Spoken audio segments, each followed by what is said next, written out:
आमच्या स्टाफने प्रत्येक ठिकाणी चेक केलंय पण पर्स नाही सापडली. आम्हाला माफ करा प्लीज.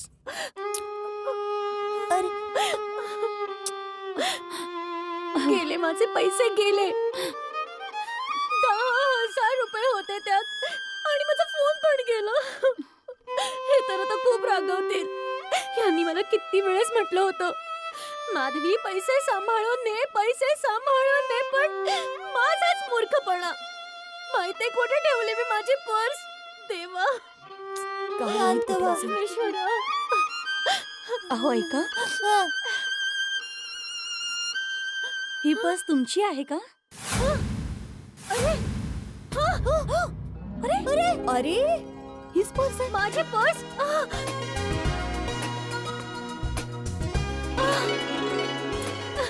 मिळाली. Thank you very much. पण तुम्हाला कशी मिळाली? अहो ताई, आम्ही इथे शॉपिंग करत होतो आणि खेळता खेळता मुलीने कधी पर्स बॅग मध्ये टाकली कळलंच नाही आणि आम्ही इथून निघून गेलो.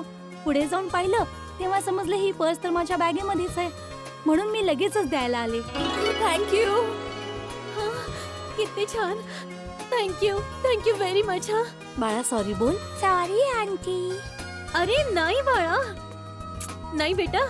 अहो ताई, हिच्या वतीने मी माफी मागते तुमची. अहो नाही, उलट मीच तुम्हाला थँक्यू म्हणायला हवं. तुम्ही हे परत करायला आलात. Thank you very much. हो थँक्यू. Thank you so much. काय बघितलं ना माधवी वहिनी, मिळाले ना? भिडे वहिनी, तुमचे पैसे मिळणारच होते, तुमच्या मेहनतीचे होते. चला एक टेन्शन गेलं. हो पण माझं टेन्शन चालू झालंय. घरात सगळे माझी वाट बघतायत. थोडे लवकर जायचंय. चला लवकर जाऊ. हो चला हो रिक्षा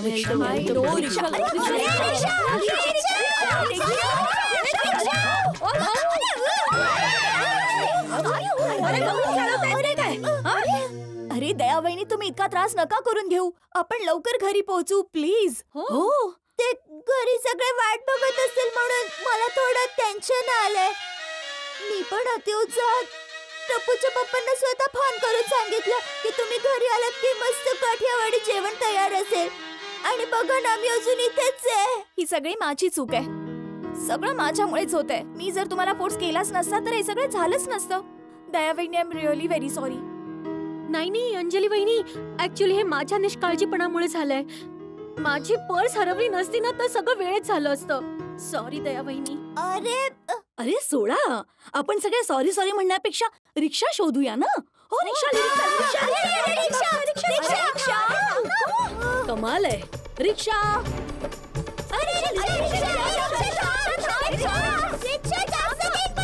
पण ना खरंच इतकं लेट झालंय आणि वरून रिक्षा पण मिळत नाहीये.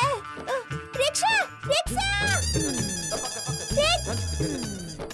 अरे देवा.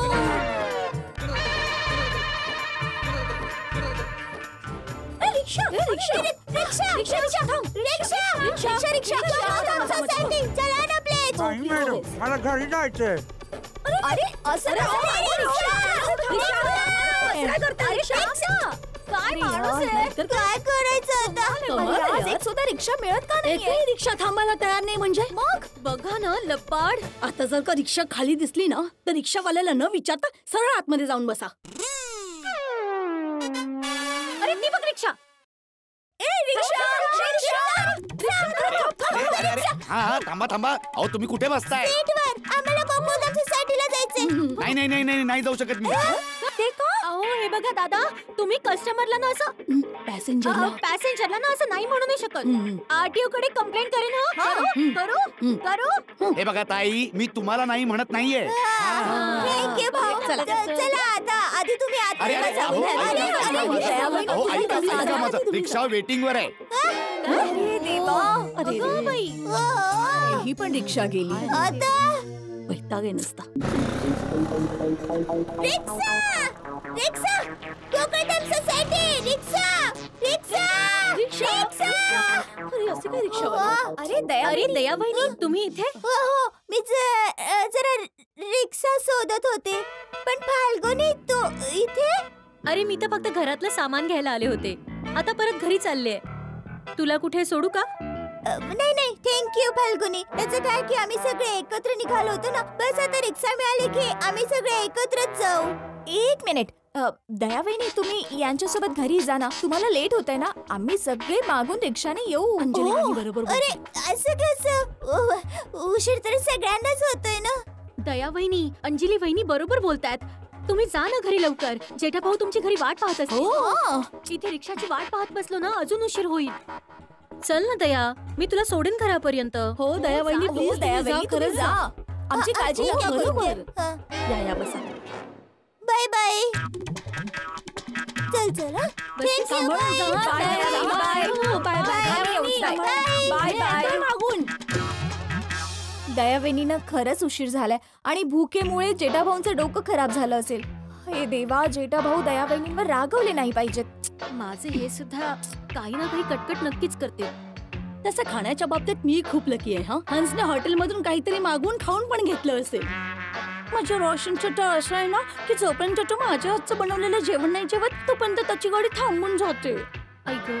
पण तरी पण मी त्याला समजावेन. अरे सगळ्यात जास्त हा. टेन्शन तर दयावहिनीचं आहे. त्यांनी जेठाजींना स्पेशल काठियावाडी जेवण बनवण्याचं प्रॉमिस केलं होतं. तेच तर. आता आपण काय करूया? हे माझ्याकडे एक आयडिया आहे. काय?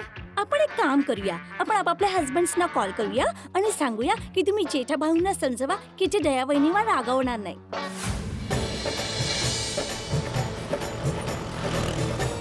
थोडं लवकर, थोडं लवकर.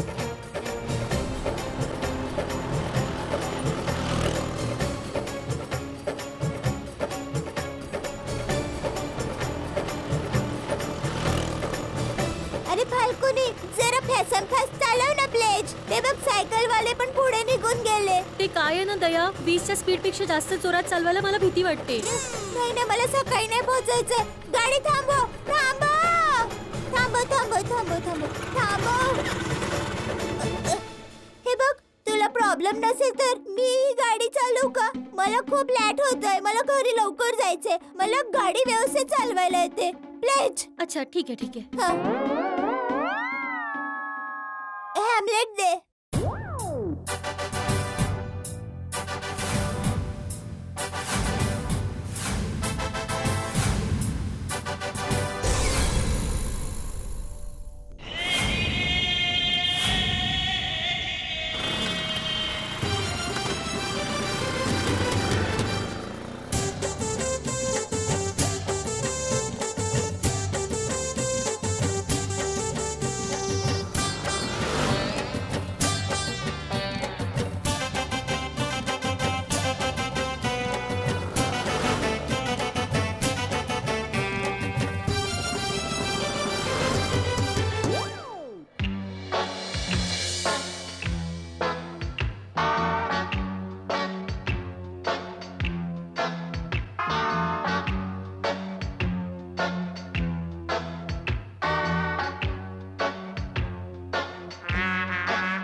पिऊन पिऊन पाणी पण सगळं संपवलं.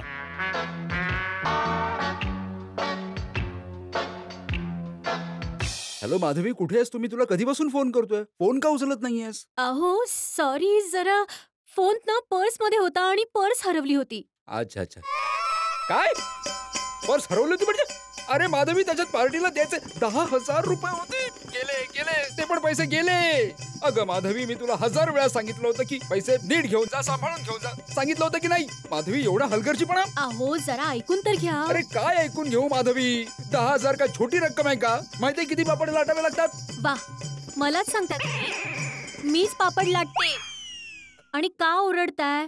आणि पैसे कुठे गेले नाहीयेत. पर्स बरोबर पैसे पण सगळे मिळालेत. मग काय, विद्यार्थ्यांची उत्तर पत्रिका बघण्या अगोदरच मार्क्स देतात. कसे शिक्षक आहात तुम्ही? पूर्ण गोष्ट ऐकत नाही आणि हायपर होतात. सॉरी माधवी, तू म्हणाली पर्स हरवली तेव्हा माझं डोकंच काम करत नव्हतं. म्हणजे पैसे आहेत ना? हो, ते सगळं सोडा, माझी गोष्ट ऐका. हो हो, बोल बोल. तुम्हाला ना माझं एक काम करावं लागेल. काय? ते काय झालं ना, माझी पर्स हरवली होती ना, तर या सगळ्यामध्ये दया वहिनीनं घरी जायला उशीर झाला. म्हणून मग जरा जेठा भाऊंना जाऊन समजावा ना.